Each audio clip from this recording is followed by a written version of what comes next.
Pemirsa, pada kesempatan kali ini kita akan mengangkat tema masih daruratkah kejahatan seksual terhadap anak? Di banyak pemberitaan di media massa, kita bisa melihat bagaimana kasus-kasus kejahatan seksual terhadap anak begitu sering terjadi dan dilakukan oleh orang-orang yang sebenarnya seharusnya memberikan perlindungan terhadap anak.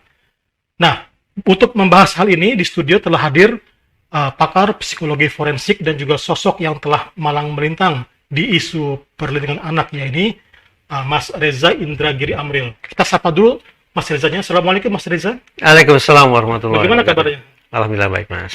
Baik Mas Reza, kita sudah memiliki banyak payung hukum tentang perlindungan anak ya, mulai dari undang-undang, peraturan menteri hingga Inpres. Tetapi pada kenyataannya kasus-kasus kejahatan seksual terhadap anak semakin meningkat. Bagaimana Anda melihat hal ini? Saya sebetulnya terganggu ketika Mas Fadil menggunakan kata meningkat gitu. Karena saya yakin kata meningkat itu muncul dikarenakan grafik data atau angkanya yang terus mendaki dari waktu ke waktu. Anggaplah kalau sebelumnya ada 100 kasus, sekarang 200 kasus, kemudian naik 300 kasus, dan itu yang membuat kita gelisah, dan hari ini kita perbincangkan soal itu. Kalau saya justru punya tafsiran berbeda tentang angka yang mendaki itu. Angka yang mendaki justru menurut saya merupakan tanda-tanda Indonesia situasinya membaik. Kenapa? Kita bayangkan ya. Angka yang naik dari 100 ke 200 misalnya, itu menandakan tiga pihak sudah menunjukkan daya lenting, resiliensi yang semakin oke. Masyarakat lebih berani melapor. Media lebih gencar memberitakan. Dan kita berharap otoritas penegakan hukum juga melakukan tindak lanjut secara lebih serius lagi. Kalau tiga pihak tersebut bergerak atau melangkah seperti yang saya utarakan, maka niscaya itu angkanya akan naik. Dengan kata lain, kalau dulu kasus-kasus kejahatan terhadap anak cenderung sebagai debu yang kita simpan di bawah karpet, tapi sekarang sudah kita kemukakan, sudah kita ceritakan, kita jadikan bahan diskusi, dan kita bikin peraturan undang-undangannya untuk memastikan bahwa anak-anak tetap terlindungi. Alhasil, angka yang naik itu jangan buru-buru kita sikapi dengan kerisauan. Tapi justru angka yang mendaki itu barangkali mengindikasikan ketahanan kita, resiliensi kita terhadap masalah-masalah perlindungan anak justru semakin baik. Jadi menurut Anda apakah tepat untuk mengatakan saat ini darurat Tidak kejahatan tepat. seksual anak? Tidak tepat. Pertama, saya acap kali mempertanyakan ke kalangan yang sedikit-sedikit menggunakan kata darurat ya. Akal sehat saya mengatakan, kalau ini situasi disebut darurat, itu tolak ukurnya apa? Berapa kasus? Berapa kasus yang ditangani? Berapa lama waktu yang dibutuhkan? Dan seterusnya, dan seterusnya. Dan kata lain ada satuan angka yang menjadi dasar bagi kita untuk menyimpulkan situasi darurat. Dan suatu saat, kalau angka-angka itu berubah, maka tidak terlalu kemungkinan status darurat dicabut, berubah menjadi situasi normal-normal saja. Tapi persoalannya adalah kalangan yang acap kali menggunakan kata darurat tidak pernah secara eksplisit membuat rumusan tentang definisi, apalagi tolak ukur kedaruratan itu. Bandingkan dengan teman-teman di kepolisian atau di rumah sakit ya. Di rumah sakit ada instalasi gawat darurat. Tidak setiap pasien masuk instalasi itu. Hanya pasien dengan kondisi darurat saja yang masuk ke situ. Selebihnya ya masuk ke instalasi-instalasi umum. Terukur ya, mana yang masuk darurat dan mana yang tidak. Tapi mereka-mereka yang sedikit-sedikit menggunakan kata darurat pernah tidak berpikir seperti itu.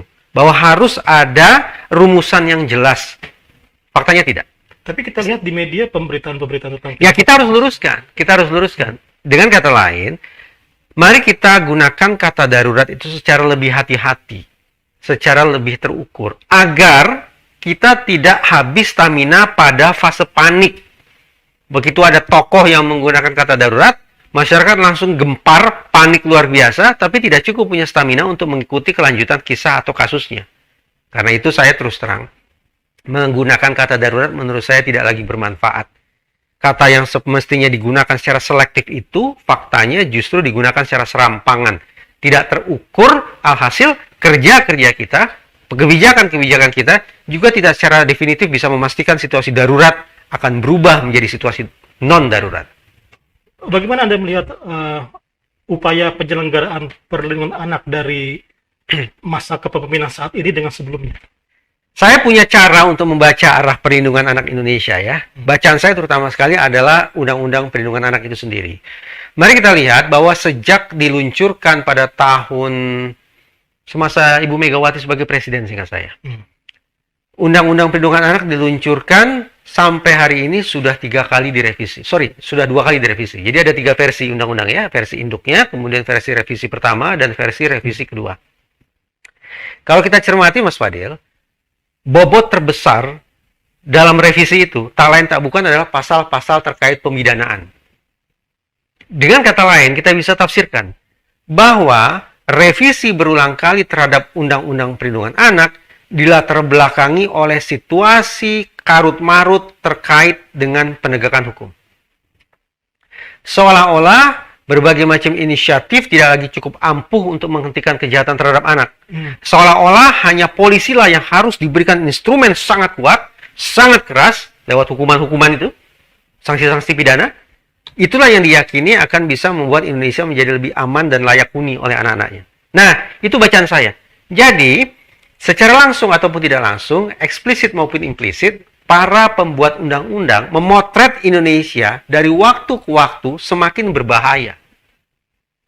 Karena itulah, maka pasal-pasal yang disajikan lewat revisi adalah pasal-pasal untuk memberikan perlindungan kepada anak-anak dalam situasi yang berbahaya, yaitu pasal-pasal pemidanaan. Padahal kita sudah punya sistem peradilan pidana anak ya. Undang-undang sistem peradilan pidana anak itu khusus bagi anak-anak dalam kedudukan sebagai pelaku. Itu dibikin tahun 2012. Sampai sekarang belum juga direvisi. Padahal saya membayangkan dengan kompleksitas situasi yang semakin lama semakin tinggi, dinamika kehidupan anak-anak yang semakin lama semakin acap kali menggelisahkan, maka sudah sepatutnya Undang-Undang SPPA juga direvisi. Tapi itu belum pernah direvisi. Berarti ada 2 persoalan. Undang-Undang untuk mengamankan anak-anak selaku korban, yaitu Undang-Undang Perlindungan Anak, dan Undang-Undang bagi anak-anak sebagai pelaku, yaitu Undang-Undang SPPA. Kedua-duanya tampaknya memunculkan tafsiran yang agak kurang menyenangkan. Dan itu tidak ketemu ya, 2 undang-undang ini? Semestinya 2 peraturan undang-undang, bahkan seluruh peraturan perundang-undang, semestinya tersinergi satu sama lain. Kita akan mengulas tentang banyaknya kasus kejahatan seksual anak ya, yang pelakunya itu adalah guru, tokoh agama, mungkin juga orang tua, keluarga, dan terjadi di tempat-tempat yang seharusnya menurut logika kita tidak pantas untuk dilakukan gitu ya. Anda melihatnya seperti apa? Tanda petik ya wajar lah kalau misalnya sekolah atau bahkan mungkin komunitas agama itu menjadi wilayah-wilayah di mana aksi kejahatan terhadap anak termasuk kejahatan seksual anggaplah marak. Kenapa? Oh ya, sebelum saya lanjutkan saya ingin memberikan disclaimer dulu. Kalau saya gunakan istilah komunitas agama, saya tidak sedang menuding atau menunjuk kelompok agama tertentu, tidak. Kita jangan lengah, karena kejahatan yang satu ini, kejahatan seksual terhadap anak bisa terjadi di komunitas apapun, bahkan di komunitas agama apapun. Jadi jangan anggap bahwa ini hanya ada di komunitas tertentu saja, karena itu memunculkan kelengahan, membuat kita abai untuk melindungi anak-anak dari komunitas-komunitas yang lain. Oke.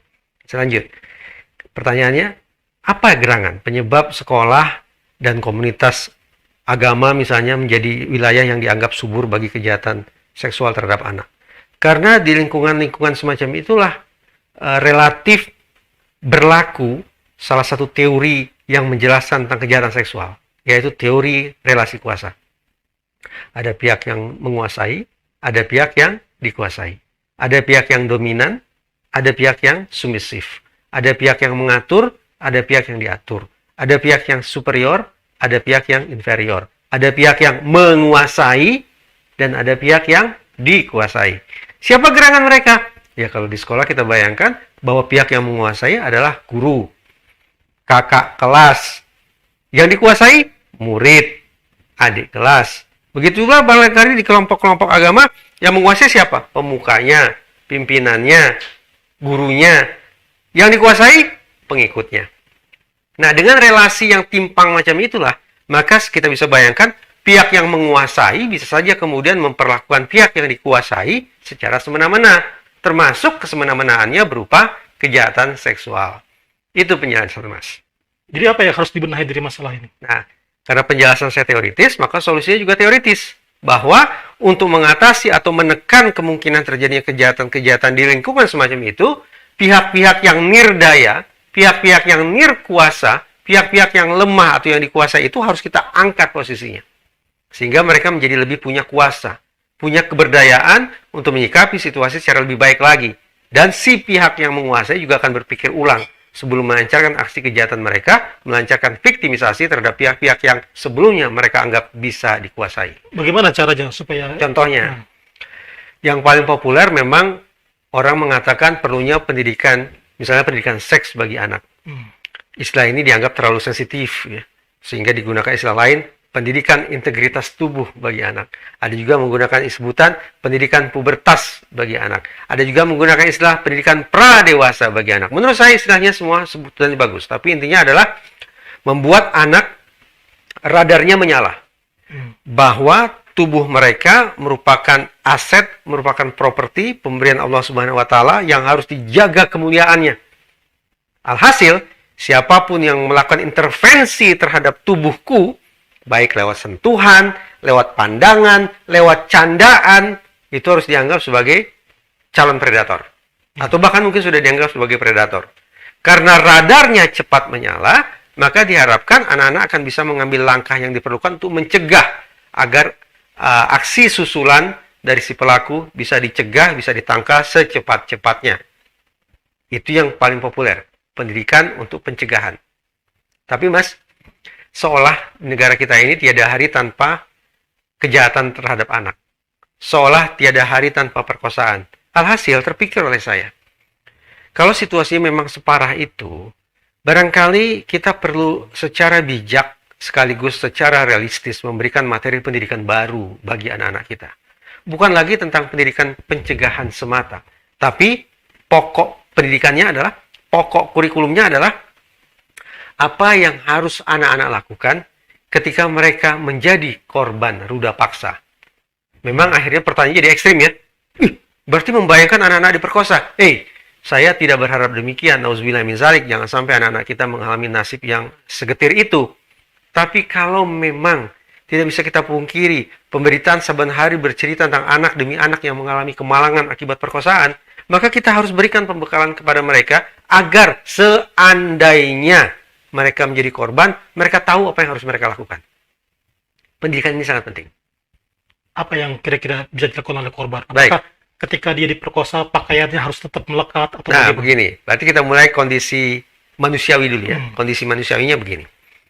Ketika seseorang, dan saya yakin juga ini berlaku pada anak, ketika mereka mengalami kejahatan seksual, kecenderungannya adalah mereka akan mengisolasi diri. Masuk kamar, kunci pintu, tutup jendela, pasang kelambu, pakai selimut, tidak mau bercerita kepada siapapun. Mencoba untuk tidur. Tidur penuh dengan mimpi buruk barangkali. Begitu terjaga, buka mata, mereka merasa tubuh mereka kotor, langsung mereka mandi. Masuk kamar lagi, tidak lagi tertarik untuk berteman, tidak lagi punya selera makan. Masuk kamar lagi, bangun, mandi lagi. Terus menerus. Mencoba mengatasi perasaan dihantui, mereka bakar pakaian mereka. Pakaian yang dikenakan ketika mereka dimangsa oleh predator itu mereka bakar. Itu sangat manusiawi. Cara-cara pengelolaan diri seperti itu sangat manusiawi. Tapi harus saya katakan, itu tidak tepat. Kenapa? Kita semua, wabil khusus korban, tentu ingin agar pelaku dikirim tidak hanya ke liang lahat, tapi juga dikirim ke penjara. Betul, ya? Betul. Jadi dengan kata lain, kita ingin, anak-anak kita ingin agar pelaku kejahatan itu dikirim ke dalam penjara, diberikan hukuman seberat-beratnya, diberikan denda setinggi-tingginya, diberikan kewajiban untuk bayar restitusi sebesar-besarnya. Itu harapan kita. Agar harapan itu bisa terrealisasi, maka kita harus mendukung otoritas penegakan hukum bekerja. Ringkasnya, bahkan korban sekalipun harus berpikir strategis tentang apa yang bisa saya lakukan untuk membantu otoritas kepolisian menangani kasus saya. Nah, caranya adalah misalnya, kecenderungan untuk sesegera mungkin mandi, itu apa boleh buat? Harus ditunda. Jangan mandi. Lalu apa yang harus dilakukan? Kumpulkan barang bukti. Kumpulkan barang bukti.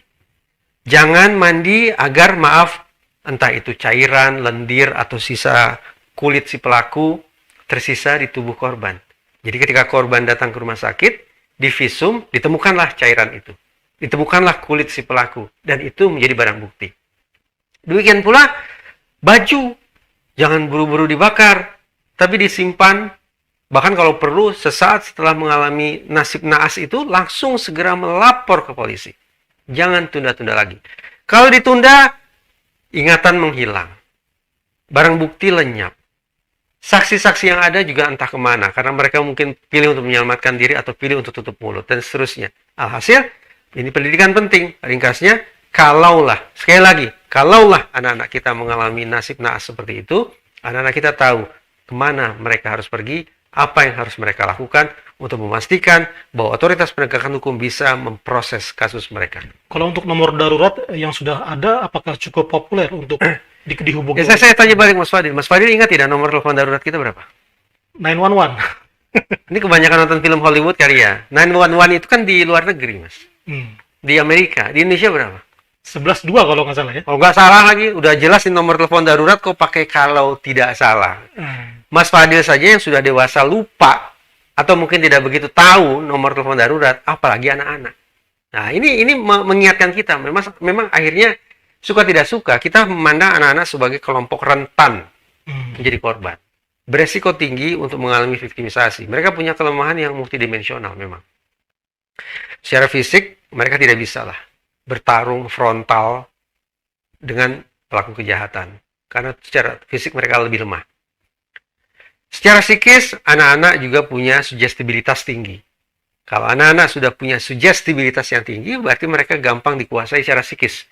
Baik dengan cara persuasif, maupun dengan cara-cara yang eksploitatif, cara-cara yang intimidatif.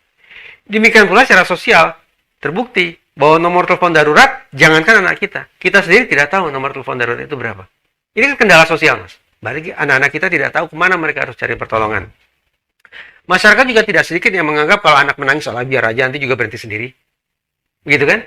Jadi menganggap tangisan anak itu sebagai hal sepele, padahal boleh jadi anak tidak sanggup berkata-kata, tapi lewat tangisan itulah mereka ingin katakan, aku sedang menderita. Aku butuh bantuan Anda. Tapi dianggaplah, itu urusan rumah tangga orang. Nanti juga berhenti sendiri. Itu kan bagian dari proses pendewasaan.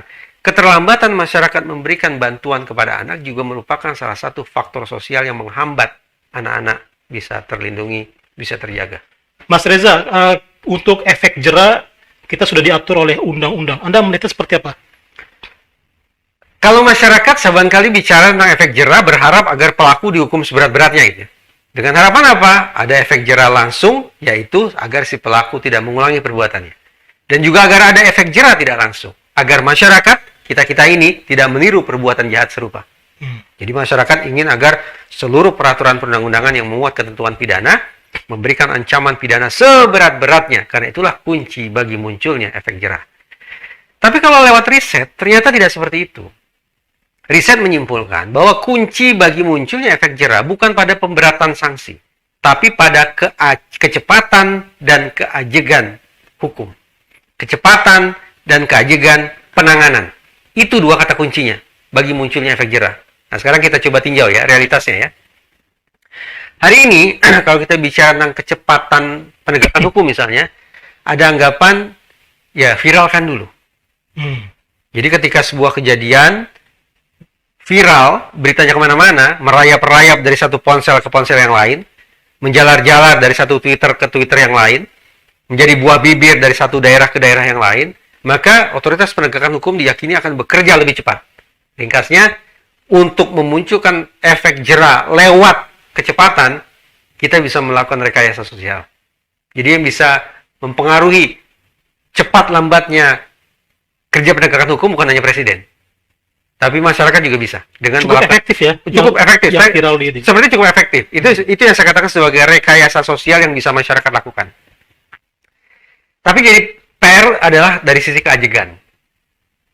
Seberapa jauh kualitas penegakan hukum itu, kualitas pelayanan itu bisa dipertahankan dari waktu ke waktu, dari satu wilayah ke wilayah yang lain, dari satu anak ke anak yang lain.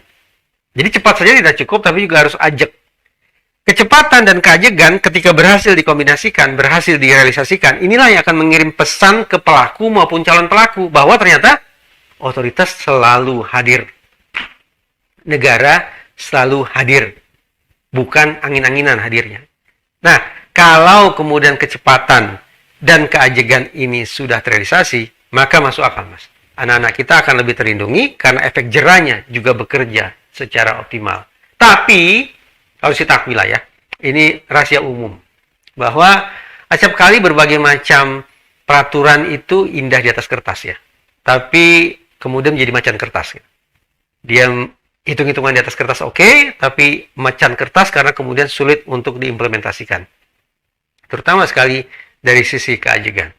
Hari ini kita panik luar biasa karena ternyata ada tetangga kita yang mengalami kejahatan sedemikian rupa.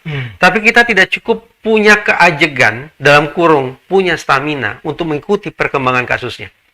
Diproses tidak oleh polisi. Kalau diproses oleh polisi, kira-kira tuntutan jaksanya seberapa tinggi? Kalau tuntutan jaksanya tinggi, kira-kira putusan hakimnya seperti apa? Kalau putusan hakimnya sudah jelas, misal vonis bersalah masuk penjara, kira-kira betul tidak orang itu dalam penjara? Jangan-jangan pagi di taman kota, malam ada di penjara gitu. Yang ingin saya katakan adalah, lagi-lagi, ada persoalan keajegan yang sepertinya menjadi sebuah PR serius bagi kita. Maksud Anda apa tidak ada koordinasi dan sinergi antar lembaga atau bagaimana? Tidak usah jauh-jauh. Contohnya saja kalau kita bicara residivisme, Mas. Sekarang tanya Mas Fadil dulu ya. Residivisme itu apa, Mas? Ya, orang yang sudah dinarapidana, sudah keluar, sudah bebas, balik lagi ke penjara. Mengulang lagi. Betul. Itu pula yang dikatakan oleh masyarakat. Jadi residivisme itu definisi konseptualnya adalah pengulangan perbuatan pidana. Definisi operasionalnya apa? Keluar penjara, masuk penjara. Tapi itu residivisme dalam rumusan pemasyarakatan. Dalam rumusan otoritas pemenjaraan. Sekarang Mas Fadi bayangkan, ada pelaku kejahatan. Dia memerkosa orang. Misalnya dia korupsi lah, makanya lebih ekstrim. Kita perluas sedikit. Dia korupsi, tapi tidak pernah masuk bui. Dia korupsi lagi, tidak pernah masuk bui. Korupsi lagi, dia residivis bukan? Ya, itu udah semestinya residivis. Adiktif. Ya, itu residivis kan? Tetapi karena Mas Fadil bikin definisi operasionalnya adalah dihitung berdasarkan masuk lapas, maka dia tidak bisa disebut residivis. Nah, karena itu, yuk mulai hari ini kita coba samakan persepsi ya, bahwa ternyata residivisme itu punya ukurannya masing-masing. Di masyarakat, residivisme itu dihitung berdasarkan re-offense. Seseorang yang mengulangi. Terlepas dari proses hukumnya seperti apa, pokoknya dia mengulangi. Misalnya, di sekolah, bully. Bully melakukan bullying. Bullying menurut Mas Fadil sekali atau dua kali atau berapa kali? Berkali-kali. Berkali-kali. Berarti sesungguhnya anak itu residivis. Dalam hitungan re-offense, mengulangi perbuatan bullyingnya, terlepas apapun proses hukumnya. Itu di masyarakat. Jadi di masyarakat, residivisme dihitung berdasarkan re-offense, pengulangan perbuatan, terlepas apapun proses hukumnya. Sekarang berlanjut ke proses hukum. Di polisi, residivisme dihitung berdasarkan apa? Dihitung berdasarkan recontact dan re-arrest. Recontact itu apa? Ketika diamankan, dipanggil polisi, "Hei, kamu kesini." 2 kali, 3 kali, dan seterusnya, itu sudah jadi residivis. Recontact. Kalau masuk ruang tahanan berulang kali, itu re-arrest. Belum sampai kejaksaan ini. Berarti yang bersangkutan, di polisi, argo residivisnya sudah menyala. Dia masuk prosesnya ke kejaksaan, ada reconviction. Dituntut lagi untuk kesekian kalinya. Jadi dia residivis. Belum masuk penjara kan? Tapi dia sudah residivis dalam hitung-hitungan di kejaksaan. Nah, setelah putusan hakim lah dinyatakan bersalah, masuk penjara lagi, ada kata lagi ini, maka baru yang bersangkutan bisa disebut sebagai residivis yang dihitung berdasarkan re-entry. Masuk kembali. Nah, Mas Fadil kan tadi bertanya tentang koordinasi atau sinergi antar lembaga penegakan hukum kan? Apa yang saya utarakan baru saja sudah menunjukkan ada persoalan. Bahkan ketika kita membahas residivisme pun ada kompleksitas yang sama sekali barangkali selama ini luput dari perhatian kita. Tentang bagaimana kita bisa memastikan bahwa otoritas penegakan hukum bisa duduk satu meja dengan bahasa yang sama, dengan tolak ukur yang juga sama. Kalau masing-masing berbicara dengan bahasa yang berbeda, maka bisa kita katakan bahwa sub-subsistem peradilan pidana tampaknya masih punya pekerjaan besar. Kunci agar mereka bisa bersinergi apa? Butuh mercusuarnya. Mas, di undang-undang kan ada konsep restitusi dan kompensasi. Iya. Apakah kedua konsep ini bisa diberlakukan dalam isu perlindungan anak? Ini pertanyaan Mas Fadil bagus. Kenapa? Kita kalau bicara tentang kejahatan terhadap anak, kita itu lebih sering berbusa-busa bicara tentang apa yang harus kita lakukan terhadap pelaku ya. Hukuman mati, hukuman penjara seumur hidup, atau apa? Kita tidak berpeluh-peluh berpikir tentang apa yang harus kita lakukan terhadap korban. Padahal ini sesungguhnya pihak yang paling berkepentingan. Nah, Kita tidak berharap anak-anak kita jadi korban, nauzubillah min zalik, tapi andaikan anak-anak kita jadi korban, maka ada persoalan serius terkait bagaimana anak-anak kita bisa mendapatkan perhatian tidak hanya dari negara, tapi dari pelaku. Kedua belah pihak ini akan kita bahas. Kita mulai dari pelaku dulu ya, perhatian dari si pelaku ke korban. Sudah jelas, pelaku harus bayar restitusi, bayar ganti rugi. Tapi kesulitannya adalah bagaimana pelaku akan bisa bayar restitusi kalau ternyata si pelaku kaum papa. Bagaimana pelaku bisa bayar restitusi kalau yang bersangkutan punya gangguan jiwa, tidak waras? Apa yang bisa kita harapkan? Nah, dengan kerumitan macam itu, saya pribadi, saya pernah utarakan ini dalam sebuah FGD di DPR RI. Kita harus balik mindsetnya. Prosesnya kita ubah. Jangan kita dahulukan proses restitusinya. Tapi yang kita dahulukan adalah proses kompensasinya. Apa itu kompensasi? Apa bedanya dengan restitusi? Kedua-duanya sama-sama ganti rugi. Perbedaannya adalah restitusi adalah ganti rugi yang dibayarkan oleh si pelaku atau orang ketiga, pihak ketiga yang mau bayar itu. Sementara kompensasi adalah ganti rugi yang dibayar oleh negara, dalam kurung SECU pemerintah. Nah, bagi saya ini yang terus kita perjuangkan, Mas. Logika hukumnya gimana tuh? Kenapa kok kompensasi gitu? Ya mungkin ini barang nih kalau mungkin pemerintahan Pak Jokowi marah-marah gitu. Apa urusannya kita tidak melakukan kejahatan kok malah kita harus bayar ganti rugi kepada korban? Jawabannya begini. Maaf ya Bapak Ibu sekalian. Kenapa Anda harus bayar ganti rugi? Karena Anda telah gagal melindungi anak-anak Indonesia. Itu Mas, filosofinya. Kegagalan Anda melindungi anak-anak Indonesia inilah yang mengakibatkan Anda juga harus bayar ganti rugi kepada korban. Kalau Anda lebih serius, lebih becus, lebih konsekuen dengan kalimat negara hadir, gitu, maka pantas kita tidurnya. Anak-anak kita mimpi indah. Tapi karena ternyata negara hadir sifatnya insidental, ini misalnya, maka anak-anak kita dimangsa oleh pelaku kejahatan. Karena itulah, Anda harus bayar ganti rugi. Saya tidak tahu ya Mas, praktek di Indonesia seperti apa kompensasi bagi korban kejahatan. Wabil khusus anak-anak saya tidak tahu. Karena toh, tadi saya utarakan bahwa diskusinya itu lebih banyak bicara tentang restitusi. Ganti rugi dari pelaku.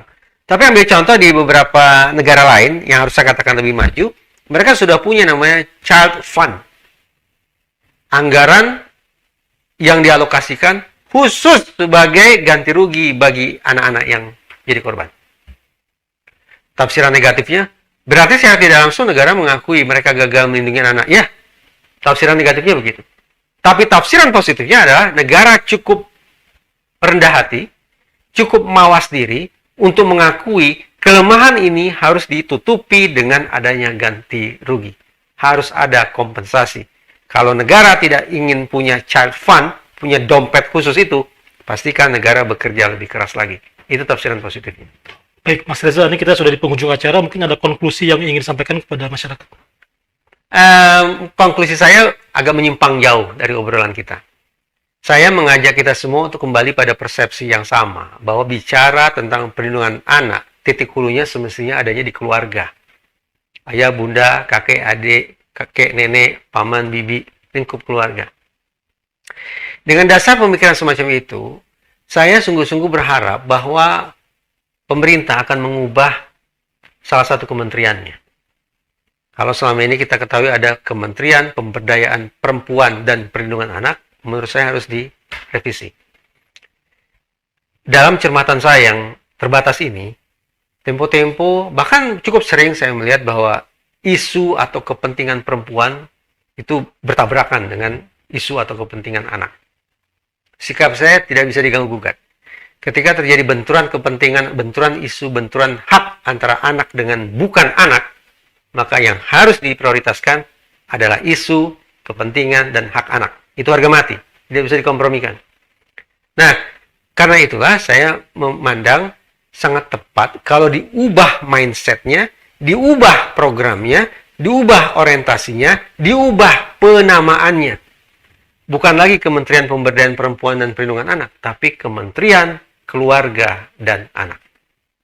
Kembali ke tataran yang paling hakiki tentang bagaimana kita bisa menghidupkan, melindungi, membahagiakan, mensejahterakan anak-anak, keluarganya.